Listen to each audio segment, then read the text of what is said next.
Dunia dalam bahaya usai perjanjian New START resmi berakhir pada Rabu 4 Februari 2026 malam. Tanpa adanya jaring pengaman, Amerika Serikat dan Rusia kini memiliki kebebasan penuh untuk menumpuk persenjataan nuklir tanpa batas. Situasi semakin rumit dengan kemunculan China sebagai kekuatan nuklir ketiga yang tumbuh pesat. Guys, dunia dalam bahaya. Perjanjian pengendalian nuklir Amerika Serikat dan juga Rusia berakhir hari ini. Jadi, besok, minggu depan, dan juga tahun depan tidak akan ada lagi jaminan negara-negara adidaya untuk tidak saling menyerang menggunakan nuklir. Nah, sebelumnya teman-teman di sini PBB telah mengumumkan bahwa dunia saat ini sedang darurat nuklir karena baik Amerika dan juga Rusia tidak memperpanjang perjanjian pengendalian senjata mematikan, yaitu senjata nuklir. Ini teman-teman cukup mengerikan juga informasinya. Perjanjian nuklir Amerika Serikat itu berakhir pada Kamis tanggal 5 Februari 2026, tepat kemarin malam. Jadi saat ini dunia sedang genting karena tidak ada lagi sebuah perjanjian yang mengekang semua pihak untuk tidak menggunakan senjata nuklir. Mungkin besok, lusa, atau mungkin ya 1 jam ke depan bisa saja perang nuklir terjadi. Bahkan ya Pak Prabowo teman-teman di konferensi pers di pidatonya kemarin sampai mewanti-wanti, hati-hati para jenderal TNI, hati-hati para pasukan. Kita kalau perang nuklir terjadi tetap akan kena efek destruktif yang sangat luar biasa. Dunia akan hancur. Tidak hanya negara-negara yang berperang, tapi Indonesia juga dipastikan akan kena. Jadi hati-hati, kita harus waspada. Nah, kita bakal tengok dulu teman-teman, seperti apa perjanjian yang baru saja selesai dan bagaimana kelanjutannya dunia. Apakah memang ya dunia sudah hampir kiamat? Kiamat nuklir? Wah, kita langsung simak informasi selengkapnya. Sekretaris Jenderal PBB Antonio Guterres menyebut berakhirnya perjanjian nuklir Amerika Serikat dengan Rusia atau New START merupakan momen buruk bagi perdamaian dan keamanan internasional. Pernyataan ini disampaikan Guterres pada Rabu 4 Februari 2026. Menurutnya, kondisi ini dapat membahayakan dunia karena tidak ada lagi batasan yang mengikat dalam persenjataan nuklir strategis dan menyangkut 2 negara yang memiliki persediaan senjata nuklir global.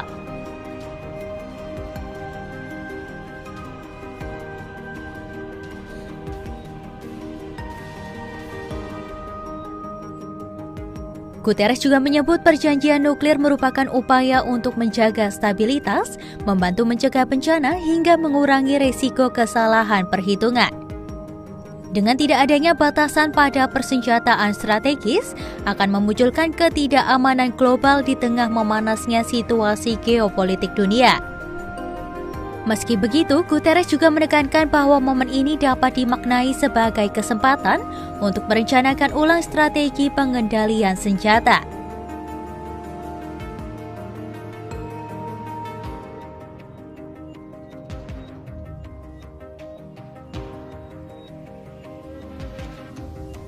Pernyataan Guterres muncul di tengah kabar bahwa perjanjian pengendalian senjata nuklir antara Amerika Serikat dan Rusia yang dikenal sebagai New START dijadwalkan berakhir pada Kamis 5 Februari 2026.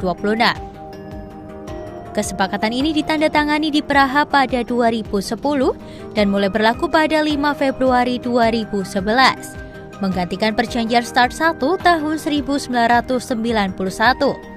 Serta Strategic Offensive Reduction Treaty atau SHORT 2002.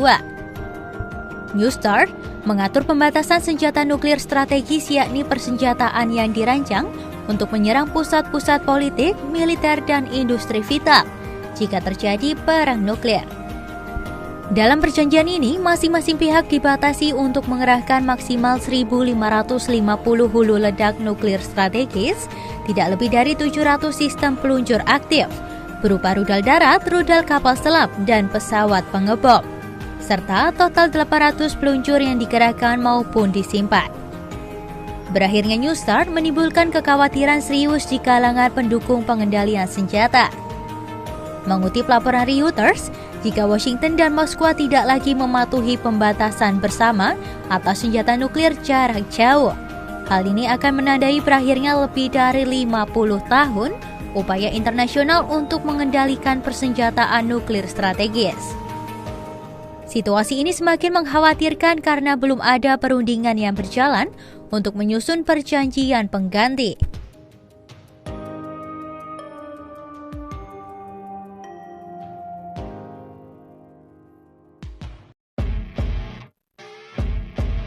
Dunia dalam bahaya usai perjanjian New START resmi berakhir pada Rabu 4 Februari 2026 malam.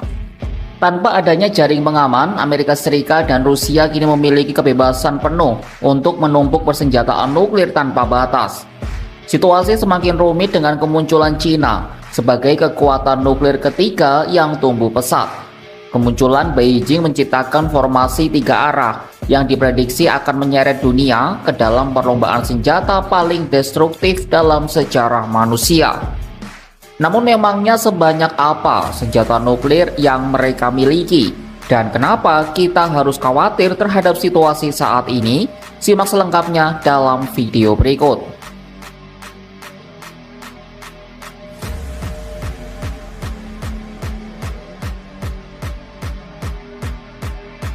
Jadi, siapa yang memiliki senjata nuklir paling banyak? Merujuk data di situs web International Campaign to Abolish Nuclear Weapons atau ICAN, saat ini terdapat total 12.331 hulu ledak nuklir seluruh dunia yang dimiliki oleh 9 negara. Angka ini turun dari sekitar 70.000 hulu ledak yang pernah ada saat era Perang Dingin. Meski begitu, jumlah ini diprediksi akan terus bertumbuh dalam beberapa dekade mendatang. Nah, Rusia menjadi negara pemilik hulu ledak nuklir terbanyak dengan jumlah lebih dari 5.500 unit. Amerika Serikat berada di bawahnya dengan total 5.044 unit, dan Cina di peringkat ketiga dengan total 600 unit. Kedua negara ini menyumbang lebih dari 90% total senjata nuklir dunia. Adapun senjata nuklir Amerika Serikat ditempatkan di 5 negara lain, yakni Turki, Italia, Belgia, Jerman, dan Belanda. Sementara Belarusia menjadi satu-satunya negara yang menampung nuklir Rusia. Ketiga negara adidaya itu aktif melakukan uji coba rudal balistik antar benua dalam beberapa tahun terakhir. Tahun lalu, Amerika Serikat melakukan latihan peluncuran rudal Minuteman III tanpa hulu ledak untuk mengevaluasi akurasi dan kesiapan sistem mereka.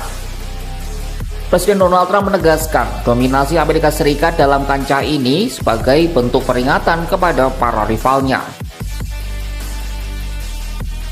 Sementara Rusia di bawah komando Vladimir Putin merespon dengan latihan peluncuran rudal Yars berbasis darat dan rudal Sineva dari kapal selam.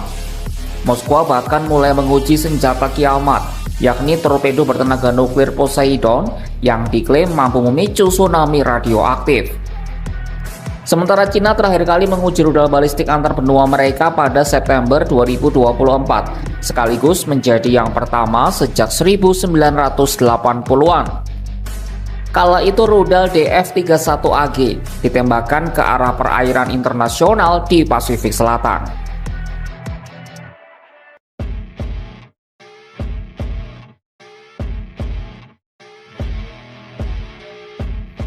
Berakhirnya New Strategic Arms Reduction Treaty alias New START secara resmi menghapus batasan pada senjata nuklir strategis dunia. New START yang diresmikan pada tahun 2010 ini sebelumnya membatasi Amerika Serikat dan Rusia masing-masing hanya boleh memiliki maksimal 1.550 hulu ledak nuklir. Hilangnya perjanjian ini juga menghancurkan mekanisme transparansi dan verifikasi yang telah dibangun selama puluhan tahun. Perjanjian ini memungkinkan 18 inspeksi langsung ke fasilitas nuklir per tahun, serta pertukaran data senjata dan fasilitas dalam 2 kali setahun. Tanpa hal tersebut, masing-masing pihak kini terjebak dalam kecurigaan dan paranoia mengenai jumlah senjata yang benar-benar dimiliki oleh lawan. Matt Korda, Associate Director Nuclear Information Project di Federation of American Scientists, memperingatkan konsekuensi berbahaya dari runtuhnya fakta ini. Meski demikian, para pengamat mencatat ada faktor penghambat perkembangan senjata nuklir. Faktor itu adalah biaya pengembangan dan perawatan yang mencapai miliaran dolar per tahun. Moskow menyatakan mereka siap menghadapi realitas baru dunia tanpa pengendalian senjata jika Washington tidak merespon usulan mereka soal perpanjangan masa berlaku New START. Sementara Trump yang lebih memilih untuk mengejar kesepakatan yang lebih baik dan harus menyertakan Cina di dalamnya.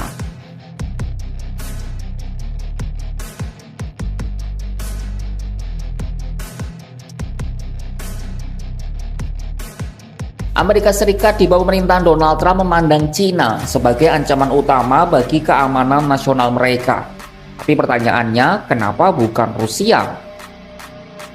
Richard D. Hooker dalam tulisannya di Atlantic Council menjelaskan, Rusia tetap masih merupakan ancaman yang lebih mendesak, utamanya dalam kekuatan nuklir.